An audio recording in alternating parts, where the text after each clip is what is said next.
everyone, welcome back to Education Experts. I am Bharti Sharma, your spoken English educator. So I welcome you all in my new and fresh video which is based on future perfect tense. So as I've promised you that I'm going to meet you in this video with future perfect tense.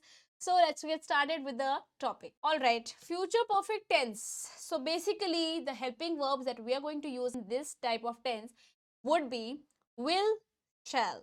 Will shell is remain constant right, ये मैंने आपको पहले बताया था, will शैल हमेशा constant रहेगा future के time पे, plus have, right, plus third form of the main. Clear? Next, चुका होगा, चुके होगी, चुकी होंगी। जब इस तरीके से बात करते हैं, मैं जैसे मैंने बोला वो खाना खा चुका होगा, वो पढ़ चुके होंगे, वो खेल चुके होंगे, तो जब हम ऐसे बात करते हैं तो हम याद रखते हैं किसको? फ्यूचर परफेक्ट टेंस को। चलिए अब एक एक करके समझते हैं। The future perfect tense is used to express an action that is expected to be completed by a certain time in future. Right, future perfect tense क्या है? हमेशा याद करते हैं हम इसको तब यूज करते हैं जब हम एक्शन को एक्सप्रेस कर रहे हैं एक एक्सपेक्टेड टाइम पर, कि वो एक्शन हमारा इस एक्सपेक्टेड टाइम पर कंप्लीट हो जाएगा, तो हम यूज करते हैं फ्यूचर परफेक्ट टेंस का। क्लियर? चलिए एग्जांपल देख लेते हैं। They will have reached home by now. अब मैं यहाँ पर क्या सर्टेन टाइम दे रही हूँ कि अब तक तो वो पक्का घर पहुंच गए होंगे, ठीक है, अब तक तो वो घर पहुंच गए होंगे, तो इस तरीके से हम बात करें। Next one is she will have received money by the next. वो अगले हफ्ते तक उसको पैसे मिल जाएंगे, अगले हफ्ते तक उसे पैसे मिल जाएंगे, ठीक है। यहाँ पे हमने इस तरीके से इसकी बात करी। Next one is it is used to express an action which will have finished or completed before another action in the future. Basically हम यहाँ पे क्या बता रहे हैं, जब मैं इसको, ये हम तब यूज करते हैं जब हम एक्सप्रेस कर रहे हैं एक एक्शन के बारे में, which will have finished, या तो वो कंप्लीट हो चुका होगा, फिनिश्ड हो चुका होगा, और completed before another action in the future, या फिर दूसरे एक्शन के शुरू होने से पहले वो कंप्लीट हो चुका होगा, तब हम यूज करते हैं। कैसे? चलिए एग्जांपल देख लेते हैं। We will have slept by the time you get home. हम सो चुके होंगे जब तक तुम घर आओगे, right? We will have slept by the time you get home. Next one is I shall have read this book before he comes. Okay, यहाँ पे आप बोलोगे मैम अभी तो आपने बताया था third form of will use करते हैं, तो यहाँ पे रीड क्यों बोला है? सी, रीड की सेकेंड फॉर्म भी और थर्ड फॉर्म भी दोनों की दोनों सेम होती हैं, इतना ध्यान रखिएगा। It becomes read, red, red. इसकी प्रोनाउंसिएशन अलग हो जाती है, तो इस प्रोनाउंसिएशन पे आपको ध्यान देना है कि अगर रीड बोला जा रहा है तो मतलब फर्स्ट फॉर्म है, रेड बोला जा रहा है तो सेकंड फॉर्म है, थर्ड फॉर्म भी रेड ही होता है, और तीनों की स्पेलिंग में कोई भी फर्क नहीं आता। रेड का मतलब आरईडी रेड वाला नहीं होता, ठीक है। तो यहाँ पे क्या हो जाएगा? I shall have read this book before he comes. This is how you gonna make. Clear?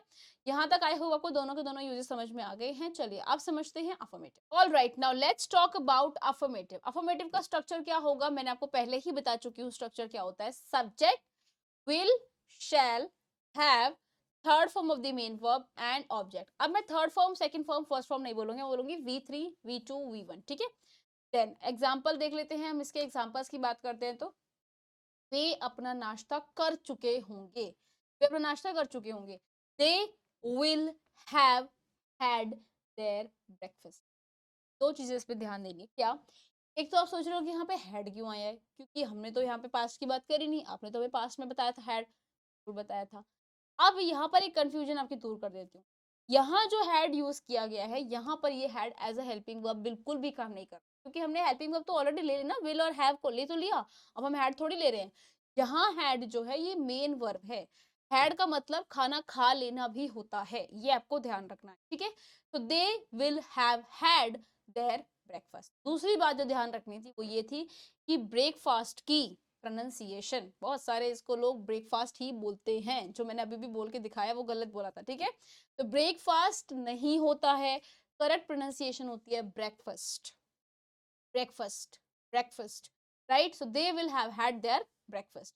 Next one we have is अगले मंगलवार तक मैं इसे कर चुका हूंगा। I shall have done it by next Tuesday. मैं अगले मंगलवार तक इसे कंप्लीट कर चुका हूंगा। आई, मैंने शैल बताया था आई और वी के साथ, तो शैल लगाएंगे हम यहाँ, विल नहीं लगाएंगे, ठीक है। आई शैल हैव, क्योंकि रूल कहता है इसलिए have. Then done is the third form, right, do did done. Next, it by next Tuesday. This is how you gonna make it clear. Pradeep अपना काम कर चुका होगा। प्रदीप, प्रदीप के साथ हमने लगा दिया will have. Pradeep will have done his work. Clear? Last but not least is हम 10 बजे तक आगरा पहुंच चुके होंगे. We shall have reached Agra before 10 o'clock. ठीक है, हमने बताया कि हम 10 बजे तक आगरा पहुंच चुके होंगे. We shall have reached Agra at 10 o'clock होगा, यहाँ before 10 o'clock नहीं होगा, at 10 o'clock, right? So this is how you're going to make the sentences and make the structure for affirmation. I hope यहाँ तक क्लियर समझ में आ गया है. चलिए आगे बढ़ते हैं नेगेटिव की तरफ. चलिए नेगेटिव समझते हैं. नेगेटिव में मैंने आपको पूरी थ्रू आउट द टेंसेस में हर बार यही बात समझाई है कि सिर्फ हमने नॉट को ऐड करना है, राइट?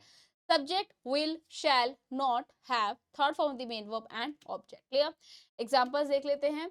वे अपना नाश्ता नहीं कर पाएंगे. They will not have had their breakfast. Next one is अगले मंगलवार तक मैं इसे नहीं कर पाऊंगा. I shall have not done it by next.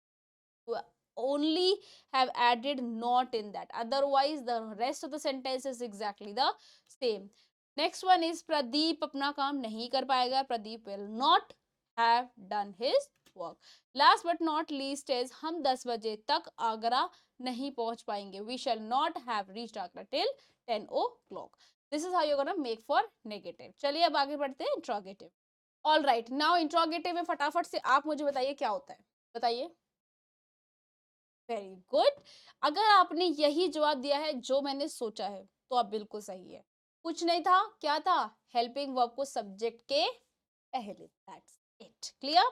Last में क्वेश्चन मार्क बिल्कुल नहीं बोलना है, ठीक है? will, shall, subject, have, third form of the main verb and object and question. Okay? क्या वे अपना नाश्ता कर चुके होंगे?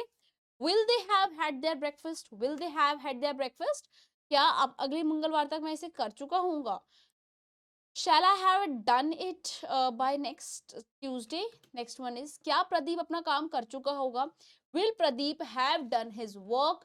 Last but not least, क्या हम 10 बजे तक आगरा पहुंच चुके होंगे? Shall we have reached Agra before 10 o'clock? This is how you're gonna create sentences for interrogative. I hope this is clear for you. Let's move forward and for interrogative negative. I'm going to give you 5 seconds to make your own sentences, to convert these sentences into interrogative negative. Come on, your time starts now. 5, 4, 3, 2, 1. I hope you have done it. चलिए आगे बढ़ते. All right, let's talk about interrogative negative. Will, shall, subject, not, have, V3 and object and question. ठीक है? क्या वे अपना नाश्ता नहीं कर पाएंगे? Will they not have done their breakfast? क्या अगले मंगलवार तक मैं इसे खत्म नहीं कर पाऊंगा? Shall I not done it by next Tuesday? Next one is क्या प्रदीप ने अपना काम नहीं किया होगा? Will Pradeep not have done his work? क्या हम 10 बजे तक आगरा नहीं पहुंच चुके होंगे? Shall we not have reached Agra by 10 o'clock? So this is how you're going to create the for every structure of affirmative, interrogative, negative, negative, interrogative, right? So I hope यहाँ तक आपको future perfect तक सारे tenses clear हो चुके हैं.